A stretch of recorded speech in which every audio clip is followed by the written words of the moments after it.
Святи Господи, пред Тебе си Боже в този вечерен час. Благодарим Ти, Боже, днеска чудесен, прекрасен ден. И с тази нова възможност, която ни даваш отново да бъдем в Твоите име, Святи Господи. Желаем Ти, Господи Боже, отново да разсъждаваме в Твоето Слово, Господи Боже. Наистина Ти моля, Татко, прости всеки един грех. Грешка не пада мене в който свой час и Те моля, благослови общението ни. Нека Святи Дух да бъде цялото събрание. И всичко да бъде за Твоя слава, Господи Боже. А не да смаляме, Господи Боже. В името си моля, Татко, благослови всички братя си, които са в групата. И те, които ги няма в този час, наистина Те моля, Татко, нека Твоята ръка да бъде на всички брати и сестри, Боже. В името си помолих Ти, Боже. Амин, Татко. Амин, Боже. Амин. Слава да бъде на Господа. Извинявам се много, така ще се получи с интернет, но сега ще почнем върху Божието Слово. Именно темата ми днес е: Ти си Божие дете, не бъди повече роб или слуга на греха. Това е темата ми. Сега, преди да влиза в дълбочина в Новия Завет, искам да направя така една иллюстрация в Стария Завет. Специално израелтяните бяха Божий народ. Но въпреки това изпаднаха в една ситуация, в която бяха роби на Египет. И то не е ден, не е два, не е година, две, 430 години. И нека спомним така, как се получи това. Знаете, Йосиф беше при фараон, втори човек след фараон, и тогава Бог го употреби да спаси тогавашния свят от глад. Но в края на дните си Йосиф поръча на своите братя, вече той усеща, че заминава от този свят, и каза така: заръчам да го върнат обратно в земята, когато Бог ги посети и ги върне там. И той каза така: така Йосиф остана да живее в Египет, той и бащиния му дом. Това е последното ми на Битие, 50 глава. Йосиф живя свои 20 години, Йосиф биде Ефремовите чада и нататък. След това Йосиф каза на братите си: аз умирам, Бог ще я посети и ще ви заведе от тази земя, земята, в която се е ктел на Авраам, Исак и Якова. И Йосиф закле потомци на Израил, като рече: понеже Бог ще ви посети, то вие да излезете костите ми от тук. И тъй Йосиф умря на възраст 120 години и бълсамриха го и положиха в Египет. Сега, виждаме, Йосиф умря, неговото потомство остана в Египет. Сега, обаче мина време, когато фараон и той умря, дойде друг цар. И в видимет израелтяните ставаха все повече и повече и повече, и египтяните започнаха наистина да виждат опасност в тях. Вижте какво стана сега. Тогава се стъди над Египет нов цар, който не познаваше Йосифа. И той каза на людите си: ето ти люди, израелтяните са много по-многобройни и по-силни от нас. Елате да постигнем разумно спрямо тях, за да се размножават, да не би в случая на война да се съединят с неприятелите ни и да идват против нас и да се отидат от земята. Затова поставиха на тях надзиратели, които да ги измъчат с тежък труд, и те се зидаха на фараона градови защитници. Но колкото повече ги измъчаха, толкова повече те нарастваха и се разширяваха, така че египтяните се страхуват израелтяните. Значи виждаме една конфронтация. Началото живееха заедно, но постепенно израелтяните станаха все повече и повече и повече, и в един момент египтяните виждаха в тях врагове и се опитаха всячески наистина да нарушават мира, да ги къде минат повече работа и положението ставаше все по-лошо и по-лошо. Сега тук ясно виждаме положението на израелтяните. И там не беше ден, 2-3 години, 630 години. Обаче какво случи сега? В един миг Словото Божие каза така: след дълго време египетският цар умря, а израелтяните кореха сега, пъшкаха под робство и викаха. И викът им сила от робството стигна до Бога. Бог чу стената им и си спомни завета си с Авраам, с Исака и Якова, и Бог погледна на израелтяните и се смили на тях. Сега, тук Словото Божие има Божии принципи, които действат и днес и които имат и сила и днес. Словото Божие каза: израелтяните пъшкаха от робството. Понякога в този свят има хора, които живеят в греха си. Става им много тежко. После човек се не вижда алтернатива. Много съм говорил с хора, които са до такова греха и си казват: пари, няма своя живот да живее повече. И много хора стигат до края на живота в този свят, точно поради това, че не виждат алтернатива. Просто виждаш как хора се отиват в този свят. Безславно. Но има алтернатива. Тези хора стояха в робството, но викаха към Бога. Искам да кажа, че винаги, когато човек извика към Бога, винаги има изкорен път. По-човешки може да не видиш изкорен път, но при Бог винаги има. Словото Божие каза: пъшка под робството, Бог ги чу и Бог се спомни завет с Авраам. Сега какво значи? Те вика към Бога и Бог ги чу. Разбирате, Бог е жив и реален. Някой каза: там в небето има някаква сила. Това не разбирам. Бог е навсякъде. В Деяния се казва така: в Него живеем, дивим се, ще сме в Него. Така че Бог е навсякъде. И ние да им при Бога не като при някой си просто. Ние да им при Бога като нашия баща. Ние като Неговото творение, като Негови деца. И вижте какво стана сега. Бог винаги има промисъл за своите си, когато викат към Него хората. И сега искам да ви кажа, казват, Бог има ли за всеки човек бъдеще? Да, всеки човек има бъдеще. Сега има хора, които живеят в греха си. И за тях Бог има бъдеще, ако се обърнат към Него. В Еремия 2:10 казва така: аз знае мислите, които мисли за вас. Не за зло, а да дам бъдеще надежда. Значи, когато човек се обърне към Бога, вече Божия план, Божия промисъл става реален в неговия живот. Но когато живее без Бога, знаете какво става? Дявола. В Йоанна 10 казва така: къде се да откране, закон и да погуби. А Исус каза: аз дойдох да имате живот изобилен. Виждаме при човека след стоят двата пътя. Тесният път, който води към небето, и човека, който води към ада. Човек избира как да живееш. Сега много пъти хората казват: абе, аз искам да живея на земя, пък там къде ще се разбира с Бога. Там няма време. Словото Божие каза: ако ние чуете гласа му, не закоравяй сърцата си. Спасението е днес сега, няма някой ден. Така че важно е човек, когато учи за Бога, да замисли. И сега тези хора викаха към Бога. Виж какво прави сега Бог. Бог не само ги чува, Бог няма само ги видя, но Бог каза, се смири за тях. Бог винаги има милост за хората. Винаги има милост. Ние по-човешки не винаги можем да помогнем. Може понякога да има желание, но няма възможности. Обаче Бог има безкрайни възможности. Той е Бог и милостив, Бог е любов и Бог винаги има възможност и наистина желание да помага на хората. Сега, какво се почва сега? Моисей, преди да стане този Моисей, когато ние познаваме, в предната глава Моисей убива човек. Моисей беше тук притъсна си Йотор, обаче как попадна там Моисей, сега ще кажа защо. Има връзка. Словото Божие казва, че Моисей беше, знаете, в египетския дворец, там израсна. И видиме един ден, казва Словото Божие, следим Моисей, порасна и излезе от братите си. И гледаше тиглата им. И видя някой си египтян, че бие един евреин от братите му. И като си погледа, насам видя, че няма никой, уби египтяна. Моисей уби египтяна, поне сега говорим. И излезе на другия ден, и ето двама евреи се спречаха. И каза на виновника: що биш догараше? А той рече: кой ти посел началник на селен от нас? Да не искаш и мен да убиеш, както уби египтяна. Виждаме така, как веднага казах сега. Тогава Моисей се оплаши и каза: явно това се е чуло. И като чу фараон, търсеше да убие Моисей. Виждаме, Моисей вече бяга от дома, от царския двор. И в момента Моисей пада тук, отива пред Стиотор.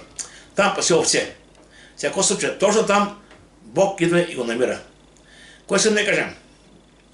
Когато Бог решил някого да го срещне, да даде служение, няма че кой късне, дали си царския дворец, дали си там пасеш овце и някой друг место, това няма никакво значение. Бог просто идва. И дойдем по един много такъв начин, който е трудно разбираем. Вижда, един огън, една капината не изгаря. И Моисей иска да види какво става там. И си виж какво става. Моисей пасеше овцете на тъста Йотор. От царския дворец стига до пасе овцете. Обаче какво стана сега? И като откара овцете да ища по пустината, дойде на Божията планина Хорив. И ангел Господен му се яви в огнен пламък. И погледна, ето капината гореше и вън, но не изгаряше. И Моисей каза: се отбие и да погледна това велико явление, защото капината не изгаря. И като видя Господ, че се отбива от погледа, Бог го извика след капината и каза: Моисей, Моисей. И той каза: ето ме. И той рече: да се приближиш тук, събуди и обуща си нозете, защото мястото, на което стоеше свята земя. Сега е интересна работа. Тук е мястото, където стоеше, където Моисей беше едно обикновено място. Той там може би пасеше овцете всеки ден, и да беше едно място да паша. Обаче, какво правеше тази земя да бъде свята? Именно Божието присъствие. И тогава Моисей, като видя са това, което гори, видя в един капината и когато Бог му проговори, наистина Моисей вече разбра, че това е Бог. И всичко стана сега. Тук е интересно още нататък какво случи се. И Господ каза: наистина видях страданията на людите ми, които са в Египет. И чух вика им поради назирателите им, защото познах неволите им. И слязох да ги избавя от ръката на египтяните и да ги заведа в страна земя добра и пространна, земя, където текат мляко и мед. Интересна работа, вижте какво значи. Бог имаше за своя народ земя където текат мляко и мед. На него беше в робство. Кой съм да кажа сега? Нека имаме една илюстрация. Бог има за всеки един човек бъдеще. Всеки един човек има нещо много добро, но докато човек си в робство, няма как да влезе в тази земя. Трябва да бъде освободен. Докато бяха в Египет, те не знаеха тази земя. Те не знаеха Бог кой им подготвя. Искам да кажа, че когато човек е в роб на греха, той не осъзнава какво има Бог за него. Вижте Словото Божие, помните кога са ученици? В дома на отца ми има много обиталища, и аз имам да приготвя място. И като направя място, ще дойда да взема там, където са нас забудете и вие. Тези неща ние ги знаем, ще да ги четем, ще да вярваме. Но хората в този свят, те живеят в греха. Те не разбират кой има Бог за тях в небето. Бог е подготвил място за всяко едно свое дете. И въпросът от човека зависи. Ако се покая, ако приеме Христос, той ще бъде там. Ако не приеме Христос, ще погине. И сега, нека ви става сега тук с Моисей. И тъй ела сега ще изпрати при фараон. Бог му казва, ще изпрати при фараон. Бог фараон, знаете, той имаше убийство, той избяга от фараон. Фараон трябваше да го убие. И сега Бог го праща обратно там. И сега, това е една така дилема, какво да прави сега, на къде да отидем. И той каза, ще изпрати фараон да издиш людите ми от Египет, израелтяните. А Моисей каза на Бога, кой съм аз? Знаете, много пъти човек, когато трябва да свърши някаква работа, когато Бог му каже нещо да направи, той каза, ама Господи, сбърка се не съм аз човека. Едва не, виждаш винаги своите неостатъци, виждаш, ти не можеш да направиш това, което ти спраща, едва не. Самия Моисей каза, неостатъци почна да изтъква и каза така, Моисей каза на Господа, моля се Господи, аз съм човек красноречив. Нито сега, нито така съм почнал да говориш на слугата си, а мъчно говоря и съм тежкоязичен. Но Господ му рече, кой е създал човечествостта? Кой прави човека да е ням или глух? Или да има зрение, или да няма, и да е сляп? Не аз си Господ. И тъй върви, аз ще бъда с устата си и ще науча какво да говориш. Знаете, едва не Моисей каза, Господ ти сбъркал десен, аз не съм аз този човек. Не. Точно ти си човека. Ти, макар че понякога човек не вижда себе си, точно за плодите за делото, което трябва да свършим. Бог вижда много неща вътре в нас, които не ги виждаме. Погледнете риварите. Словото Божие казва, че в Деяния 14 бяха неграмотни, неоки ривари. Обаче какво стана? Познаха, че са били с Христос. Живота на човека, бидейки Христос, вече говори за Христос. И не може да сме много научени. Вижте, Исус, когато дойде на тази земя, той отиде при книжниците, фарисеите, там, духовните. Той отиде при риварите. Така че, вижте, Исус Словото Божие казва в Коринтяни, ви погледнете какви са между вас хората, които Бог избра. Глупави, немощни, не толкова мъдри. Да, такива сме хората.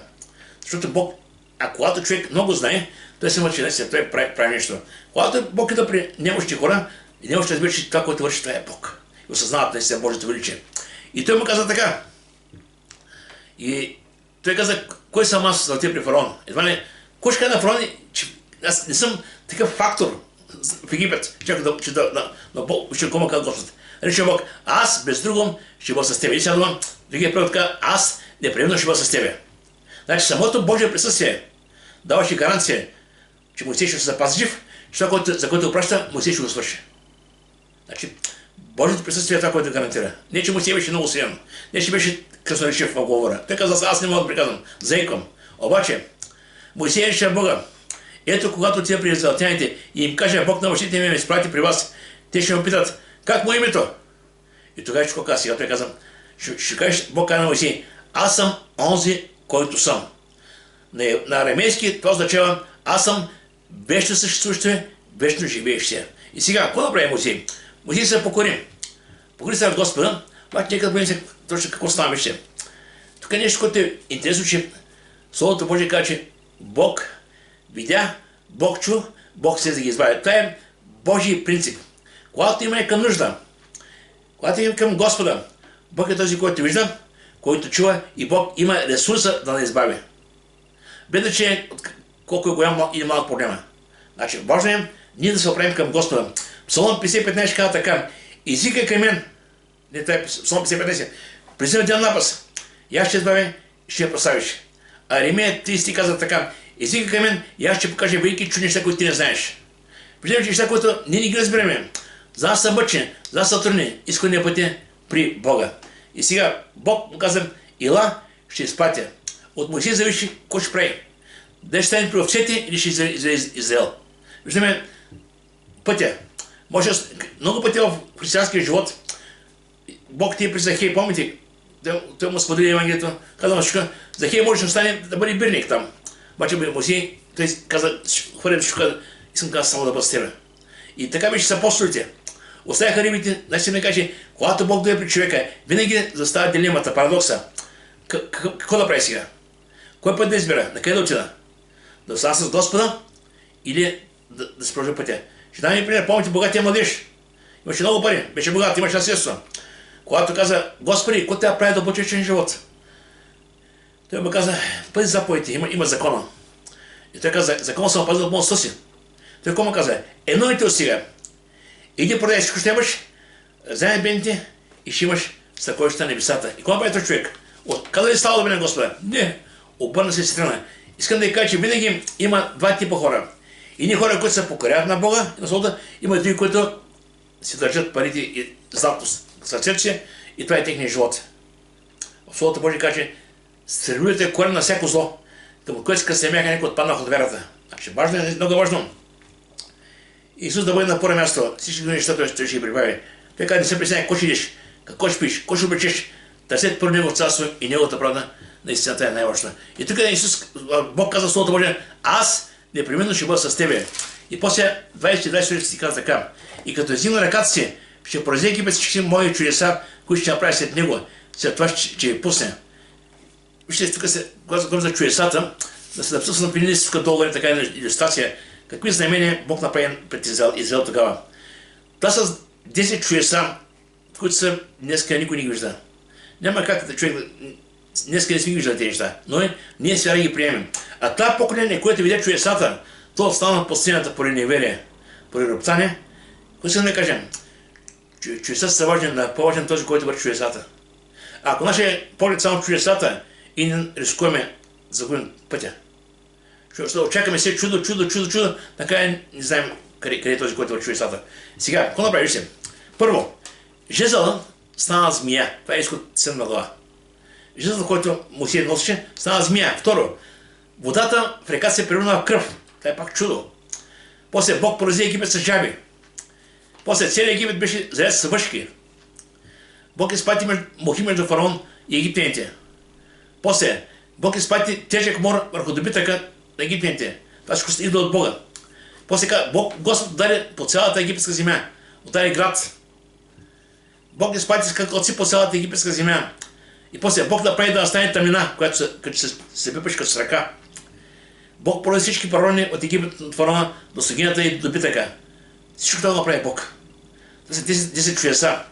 И наистина най-голямо чудо беше накрая, когато Бог изби всички фараони на египтяните и на хората и на животните. И тогава на тези, които бяха евреи, той каза така, ще заколите по едно агне и ще намажете къщите и там отпреде с кръв и кръвта тя ще ви опази живи. Искам да ви кажа, това беше една илюстрация, кръвта. И днеска това, което ни дава гаранция за небето и това, което ни дава гаранция, ще бъдем спасени, това е кръвта, обаче не тази кръв. Вече кръвта на Христа. Искам да ви кажа, че винаги, когато четем Словото Божие, винаги трябва да се опитаме да гледаме и в сегашно време. Да пренасим нещата сега. И сега, искам така с Божията помощ да кажа някои неща още. В Словото Божие, в Римляни 8:30, Бог каза така, ако Бог е от към вас, кой ще бъде против вас? Няма такава сила, която може да стане срещу Бога. Представете си, Бог е Създател, Бог е Творец. Има ли нещо, което да може да е срещу Него? Няма такова нещо.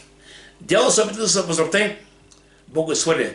Дявол с част от ангелите, които после станаха демони, нечисти духове. Къде Бог поругаем не бива. Няма такава сила, която да може да се противопоставя против Бога.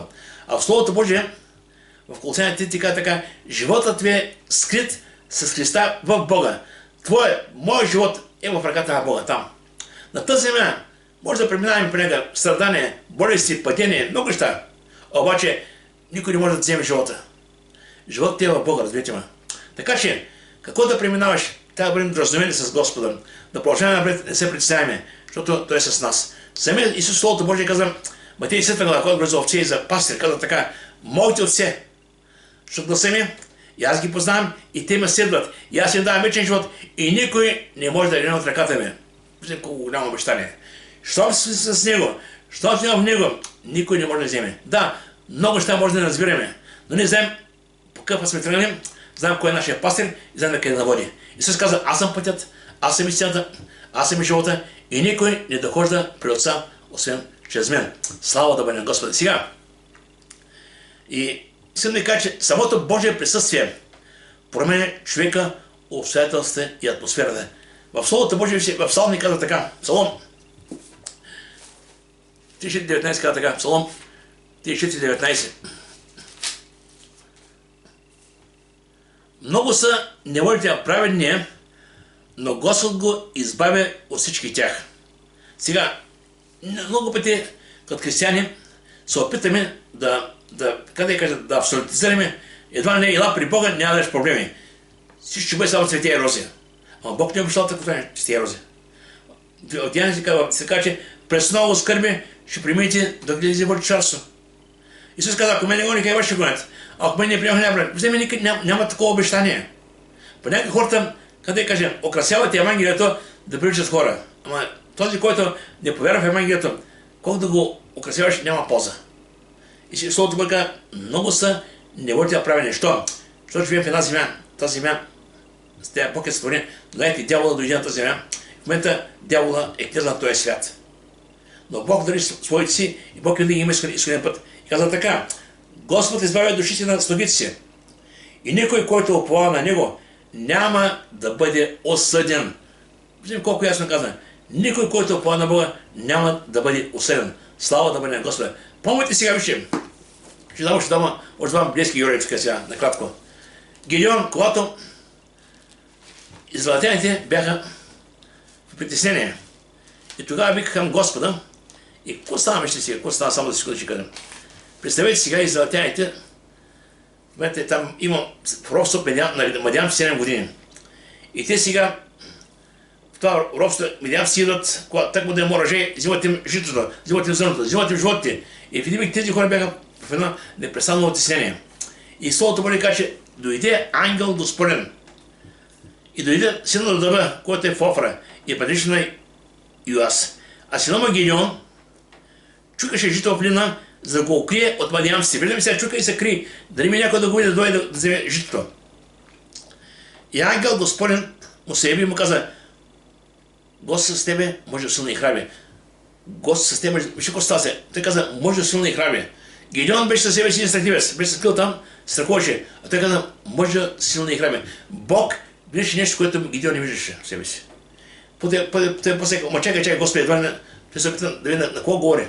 И тогава Гидеон каза, о, Господине, ако Господ с нас, точно не писано всичко това. И къде всички му чудеса, за които нашите бащи разказаха, като казаха, не ни изили с Египет. Там, като говорим сега. Но сега Господ не е оставил и не е предал в ръката на мадианците. Господ погледна към него и му каза, иди с тази твоя сила, ще освободиш Израил от ръката на мадианците. Подобна ситуация. Моисей отиде, наистина Бог чрез него, тогава извади. Същата ситуация беше Гидеон. Гидеон каза, Господи, аз съм най-малък, така и така, започна да излиза кой е той. Бог знаеш кой си. Искам да ти кажа, че когато Бог дойде при тебе и ти казва някаква работа, не каза на Бог твоите недостатъци, той ги знае. Той знае, че Моисей беше убиец. Беше извършил убийство. Но въпреки това, Бог вижда, че Моисей имаше нещо в себе си. И после в Второзаконие казва, че Моисей беше най-кроткият човек на земята. Най-кроткият. От убиец става най-кроткият. Що? Самото Божие присъствие променя човека. Сега, същата ситуация се получава после в една друга книга Исус Навиев. Исус Навиев беше човека, който продължи делото на Моисей. Бог чрез Моисей изведе Египет и трябва да ги говори израелтяните от Египет, трябва да говори към обещаната земя. Но по пътя Моисей умря. И имаше един човек след него, Исус Навин. И сега този Исус Навин, какво става се върши сега? Той имаше уверение, че Бог, както беше с Моисей, така ще бъде с него. Кой съм да кажа? Същия Бог на Моисей, Бог на Исус Навин, той е нашия Бог. Той продължава да бъде с нас и днес, и сега. И тук словото ви какво става сега? Така. След смъртта на Господня слуга Моисей, Господ говори на Исус Навин, Моисей ме помощи, казвайки, слугата и Моисей умря, затова сега стари мили през Йордана. Той сее този народ и влезе в земята, която аз дам на тях и на израелтяните. И после каза така, бъди си не смел, защото ще поведеш този люди да след земята. И той каза, както бях с Моисей, така ще бъде и с теб. Искам да кажа, че Бог не се променя, той е същия и днес. Затова и кажа, че той каза, той е вечният Бог. Ние виждаме света днес, утре, сега, утре не знаем какво ще станем. Бог вижда цялата картина. И Бог е винаги с нас, със своите си. И той каза нещо, което е важно за Божиите чеда. Тази книга на закона, да не се отдалечава от статите, да разпишаш, ако не е ден и нощем, да постъпваш внимателно според всичко, какво съм написал. Защото тогава ще напредваш по пътя си и тогава ще имаш добър успех. Заповядвам ти, бъди силен и смел, да се не плашиш и да се страхуваш, защото Господ твой Бог е с тебе, където и идеш. Слава да бъде на Господа. Виждаме, че днес Бог е същия. Виждаме, после има подобна ситуация и Давид същата работа. Винаги, когато Бог дойде при някой човек, Божий човек, Бог не скрива недостатъците си. Няма такива съвършени хора, които Бог да е вземал. От някъде и казва, това е сега човека, той е съвършено готов, ще върши всичко. Не.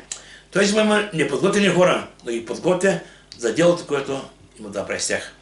Така бяха апостолите, така бяха учениците, така и църквата и днес. Няма съвършени хора, но Бог е същия. И самото Божието присъствие е това, което ни гарантира победата. И днес и сега. Слава да бъде на Господа. Искам да накратко да кажа някои неща относно поуките от тази история. Вижте, е много голяма история, но не искам да говоря повече за това. Сега, Израел бяха роби в Египет. И днес много хора, бидейки в този свят, са роби на греха. И някои хората казват, ами нямаме алтернатива. Израел бяха честни 20 години там под робство, бяха забрали кои са. И днес хората живеят в грях и не виждат алтернатива. Но в Йоанна 8:30 ти казва така, който живее в греха е слуга на греха. Сега, докато бяха под робство на Египет, ти виждаха себе си като обречени. И това е така. Обаче, когато изиха към Господа, нещата се промениха. И тук Словото Божие казва така, Йоанна 8:34. Истина ви казвам, всеки, който върши грях, слуга на греха. Това е истината. Ако човек избере да живее в грях, слуга и роб на греха, това е самата истина. Сега, какво става се? Къде е изходният път? Израел извика към Бога и Бог ги избави. Значи виждаме изходният път къде е. Когато човек вика към Бога, макар да не разбере всичко, няма как да разберем как може Бог да е навсякъде. Да, може. Ние си да обидим на място. В тази стая, друга стая или някъде там навънка. Човек да е на място. Бог е навсякъде. Няма място, където Бог да не е. Псалм 130 там казвам, да отида горе, там си, да седа долу, там си. Къде да отида, ти си там. Бог е навсякъде. Така че това е много важно. И Бог от всякъде може да чуе човека. Няма нужда да бъдеш някъде специално място. Напротив, Словото Божие казва, и си се поклони, се показва в дух и в истина. В къщи са, така затрудничи и се помоли, Бог ще чуи. И днес навън се помоли, Бог ще чуи, Бог навсякъде. И сега какво стана? И сега днес, така Израел бяха под робство. И сега, който си към Господа, ще мери милост. В Римляни 10 казва така, защото всеки, който призове, Господа ще се спаси. Всеки. Значи виждаме, че апела, поканата е към всички хора. Матей 11 глава казва, елате при мен всички ви, които се отрудни и определено ще успокоя. В Йоанна 6:37 казва така, и който да при мен, никой няма да го върна. Бог е добър. Има се много път разговор с хора, които казват, Фари, църквата е много свято място, не за мене. Аз съм грешник. Викам, щом ще си грешник, има църквата място за тебе. Когато човек се вижда, си е правилен, самодоволен, той няма нужда от църква. Една не църквата за него няма нужда.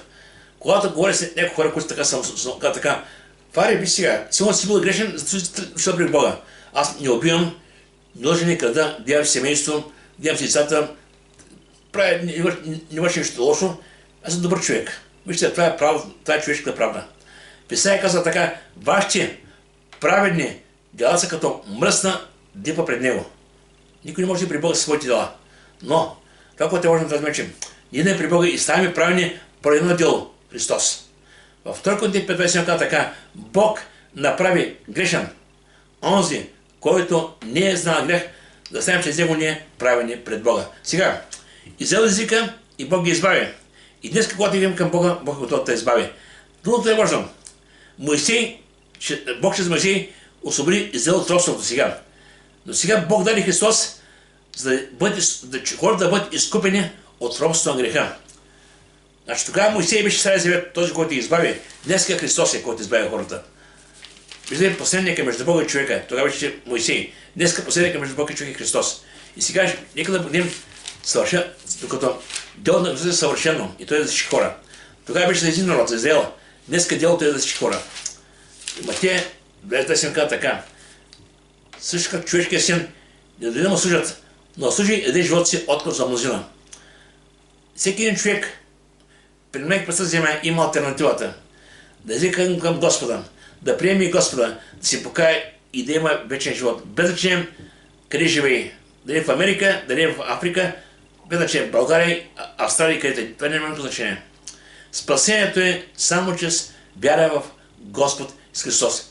В Деяния 4:25 казва така: и няма друго име дадено между човеци, между които трябва да спасем. Няма друго име. Само Христос.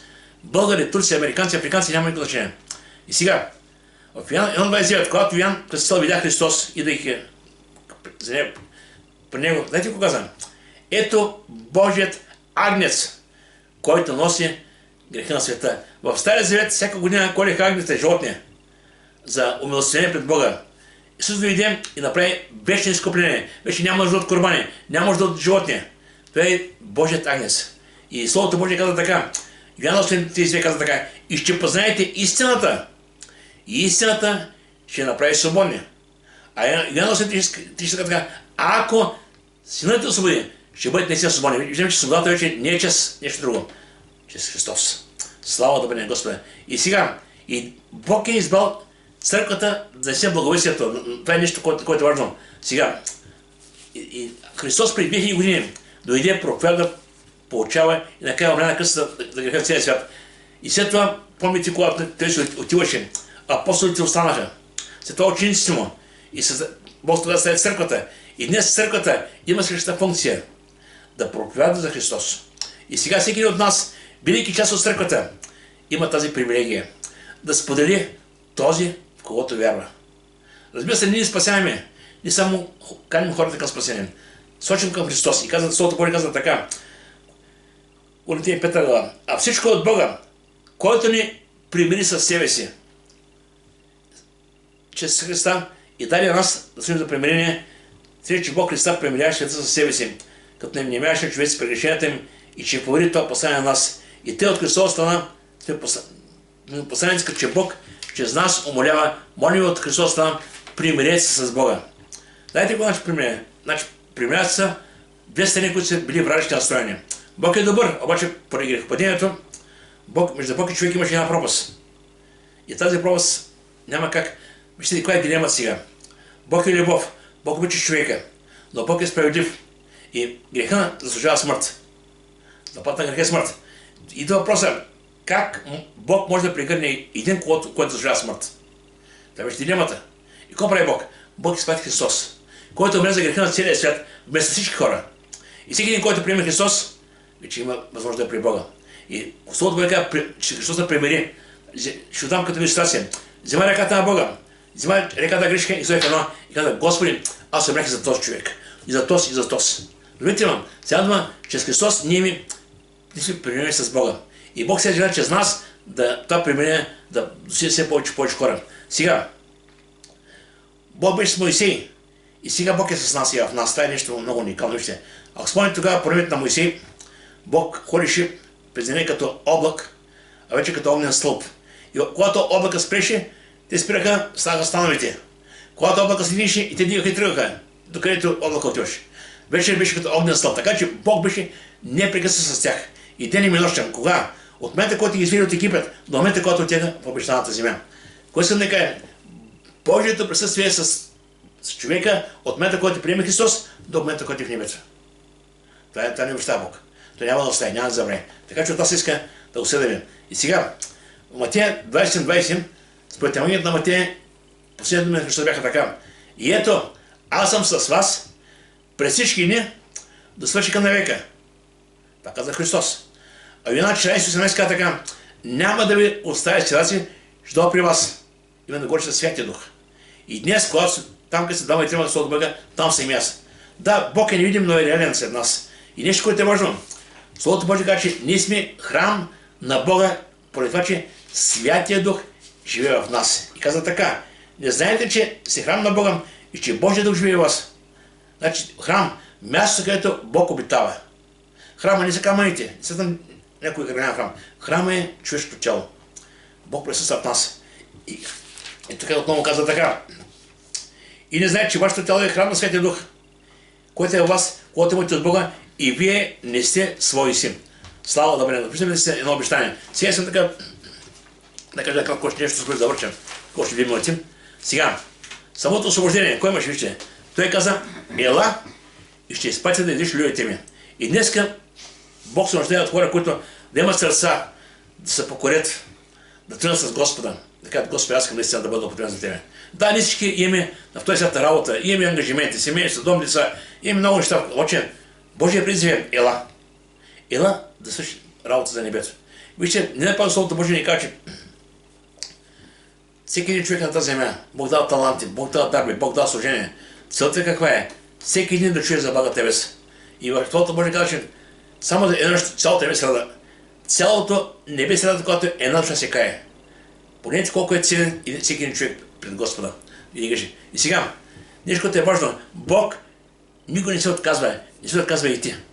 Вижте, Бог направи едно чудо. Първо ще да ги пусне, отказа. Няма къде да не пусна. Второ чудо, ще ги пусна, пак не ги пусна. 10 чудеса. Вярвам, че Бог може да направи още 10, ако фараон не беше отказал. Ако беше ги пуснал.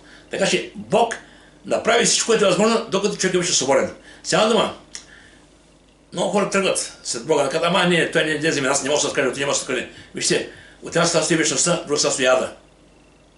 Ако знаеш какво има там, ще бягаш с 4 крака нататък. Така че важно е човек да избере угода, така и Господи, помогни ми. Това, което не мога да сам справя, ти ми дай си да се справя. И сега, това, което заробва хората днес, бидат и християните, за грехът, пороците, слабости, те заробват, те правят човека роб отново. Но, това, което може да се обиди днес хората е именно истината. Това ще Словото Божие така. Ще познаете истината и истината ще направи свободни. И ако силата да се бъде днес свободни. Свободата, истината и да цяло Христос. Искам така завърши един стих, така е. Ти си Божие дете. Йоанна 20 казва така, а никой го приеха. Бог даде право, се нарекат Божи чеда. Ти си Божие дете, ти си храм на Бога. Не бъди повече слуга на греха. Не свърши там, къде си бил. И наистина нека Бог да благослови, нека това слово да стане състатане и нека никой повече да се връщаме там, къде си били. Нека Бог да благослови. Нека се молим сега. Святи Господи, пред Тебе си може в този час.